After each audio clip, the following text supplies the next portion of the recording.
Just grow and grow and grow. Alex Hogan, great reporting. Thank you very, very much. To Rick Perry right now, the former governor of the state of Texas, one of its longest serving governors, I might point out, the former energy secretary of the United States as well. Governor, thank you for taking the time.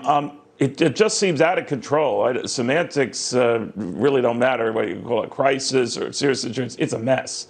And it's getting messy. It is. And it's getting more crowded. So what to do? It is. The issue has been around for some time. And in 2012, we saw the trains that were coming up to the border. That's when we first deployed in the state of Texas, at the Obama administration at that particular point in time, signaling, not anywhere near as strongly as the Biden administration, but even then they were signaling, come on up. And that signaling is the real problem. That's the real issue. That, and then the commitment that you don't see from this administration to secure the border. Here's the untold story, I think, Neil, that we really need to talk about. What is happening along that border?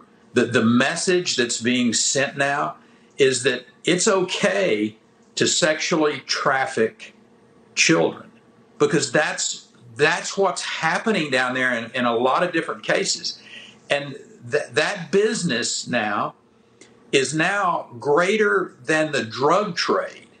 And not only are, this administration and their seeming lack of caring about human beings that are being trafficked out of Central and Central America and Mexico up into the United States.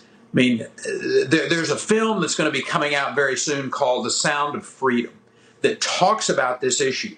Hopefully, it will really get the American people's attention, that this isn't about, folks who are just having a difficult time in their country and wanting to find a better life.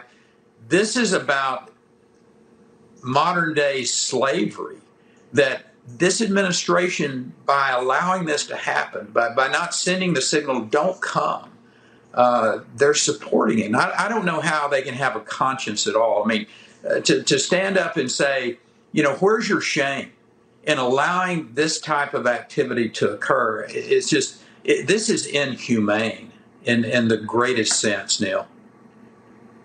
All right, now they like to point out that these cases you're talking about are very rare. We could go back and forth on that. What we do know, to your point in being a governor, that funding along the border was not a priority in this latest skinny budget that the Biden administration released today. No border wall funding here. A lot of the addresses are discretionary, non-defense related items, but very little to address the kind of thing you're talking about. So what does that mean? Maybe there is a reason to go take a look at this. For the vice president to, break away from whatever she's doing that's so important, to go to the border. She doesn't have to go to the border of Texas if she decides that's not where she wants to go. There's plenty of border in Arizona, New Mexico, California. What is happening is unconscionable. And I don't know how they can stand up in front of the American people and say, we have a caring bone in our body, knowing what's going on there. And I will tell you, if they are standing up and saying, well, these are very rare occurrences of people being sexually trafficked, they're just wrong. They are absolutely wrong. This is a massive problem that this open border is promoting. And they are going to be held accountable for it, and they should be.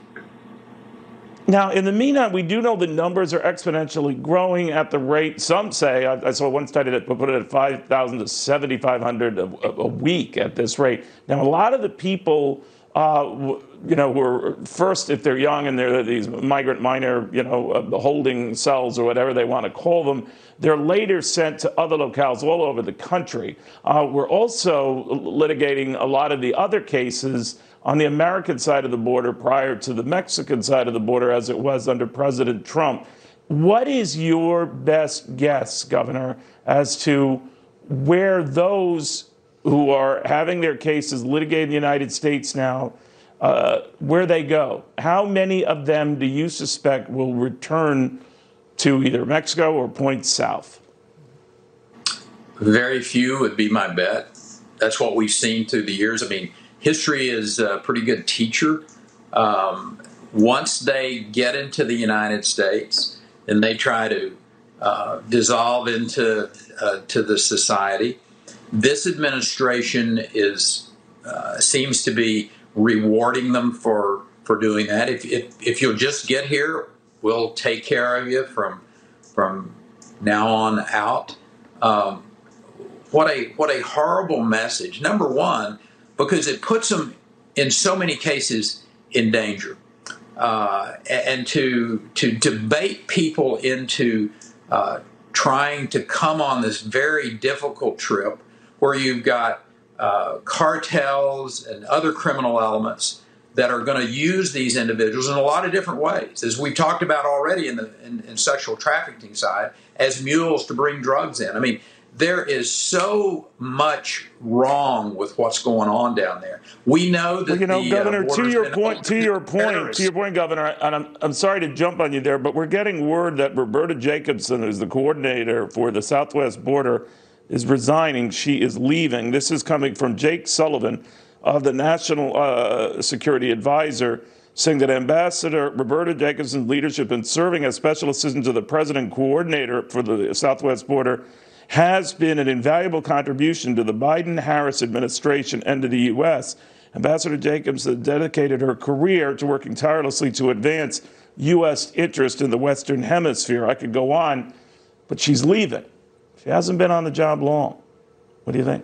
Well, I let her speak for the reasons that she's leaving, but my bet is that the individual that you mentioned, Ms. Jacobson, may have a conscience, and she may be seeing what's going on and recognizing that she can't live with herself if she continues to allow the activities that are going on that border to go forward without addressing them. Or she could have been forced out. Individual. Right?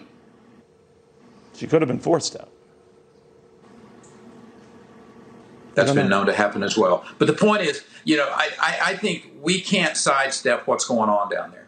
And the idea, and particularly, I'm going to keep going back to this issue of the sexual trafficking of individuals, particularly children, is unconscionable. It is going on down there, and the policies that are put in place by the Biden administration, it helps that occur.